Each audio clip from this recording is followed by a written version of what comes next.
Emilia, kom lige herover.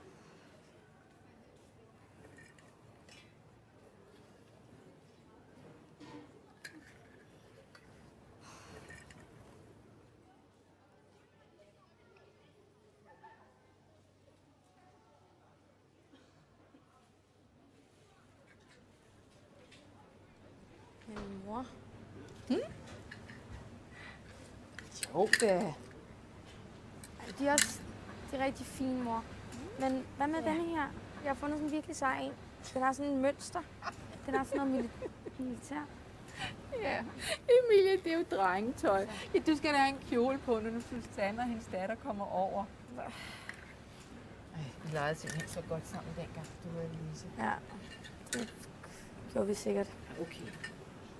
Det er også længe siden, I to har set hinanden. Ja. Kom. Jeg synes, den her er god. Lad os gå op og betale den.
Hvad laver du?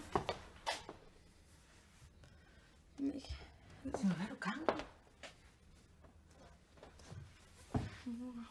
Sig mig, skal jeg være bekymret? Nej, mor, jeg har det fint. Fint? Det bekymrer mig da, når du står og laver sådan nogle mærkelige ting.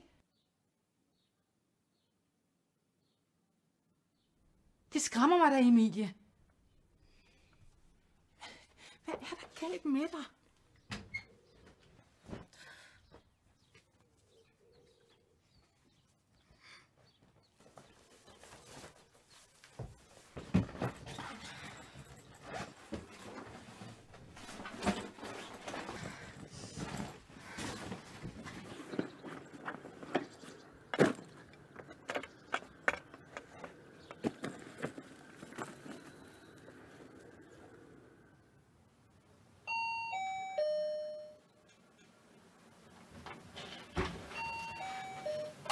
Hallo? Hey Simon, vil du ikke lukke mig ind? Mor, hun er fucking nederen.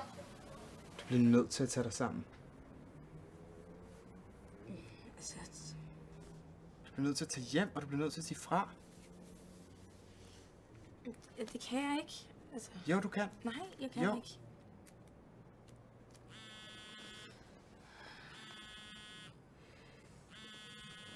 Hej, mor. Emilie? Nej. Ikke her. Vi ses senere. Hej.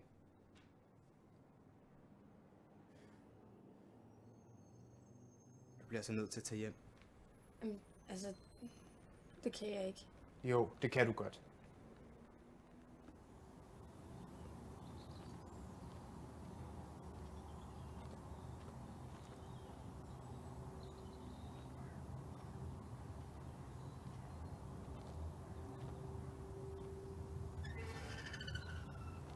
Sig mig, hvor i alverden har du været henne?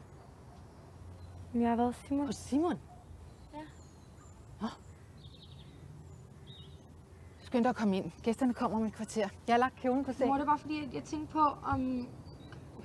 Kunne jeg ikke få lov til Du skal ikke til at lave en scene nu, vel? Nej. Nej.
Et ridestævne. Fantastisk.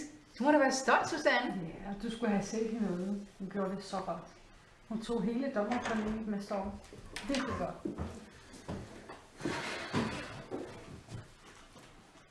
Kommer du lige med ud i køkkenet? Nej.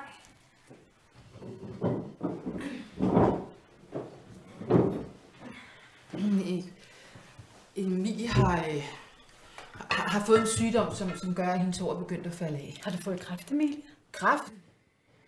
Nej, nej, bestemt ikke. Bare rolig, Susanne. Jamen, hvad er det så?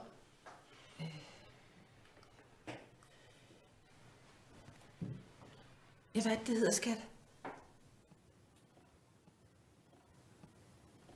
Transseksuel.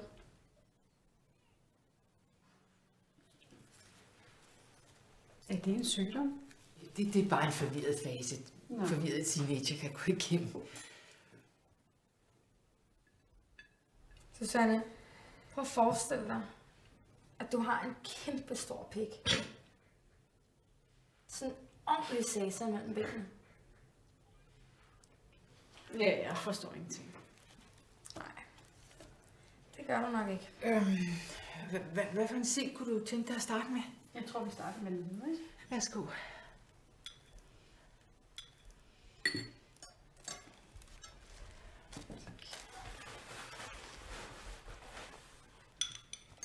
Skål.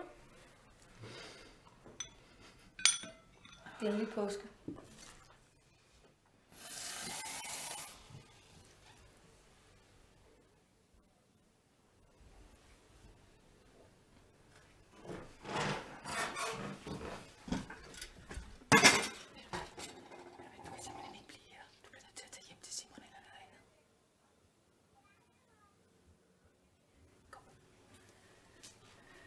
Hvor skal jeg stille det her?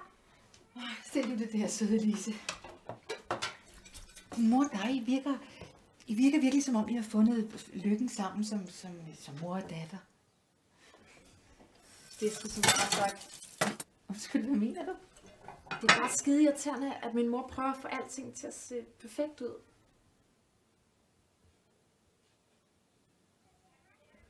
Måske vil hun bare gerne have, at alle har det godt.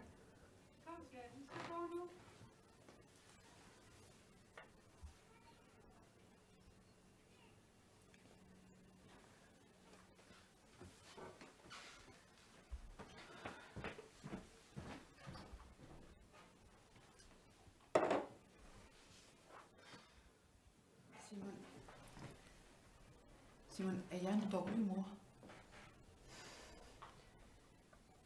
Vi bliver nødt til at gå ud til de andre. Jeg spurgte dig om noget. Er jeg en dårlig mor?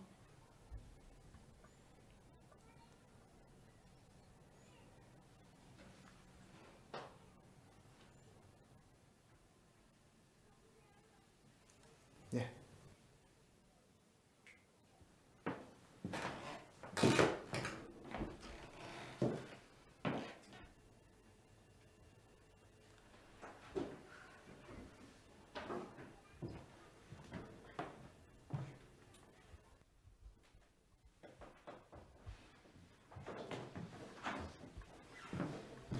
Det gik da meget godt. Jeg tænker på, hvor længe siden det er, vi har været sammen med alle sammen. Emilie,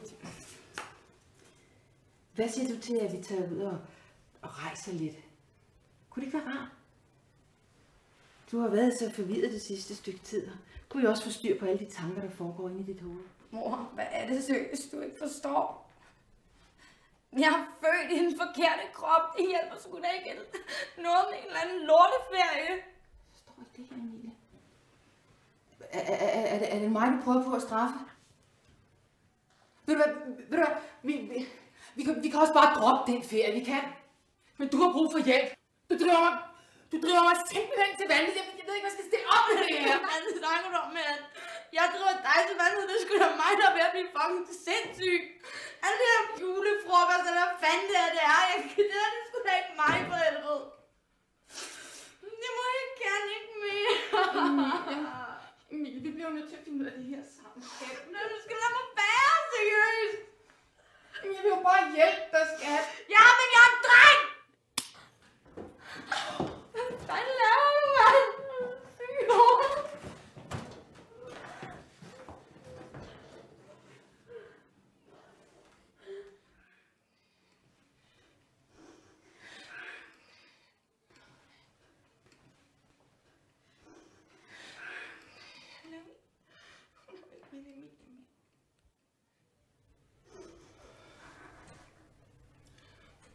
Simon?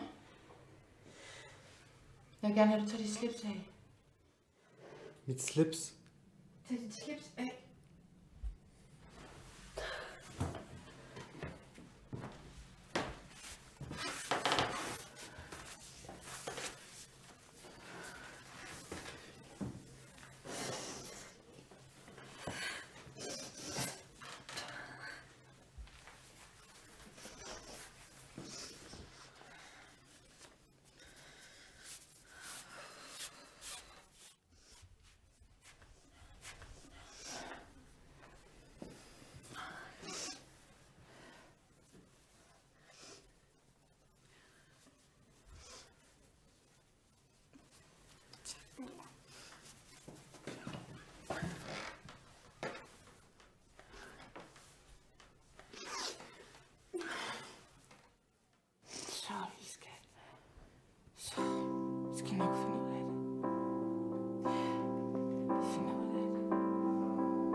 There's a lot of memories I would like to erase from my skull.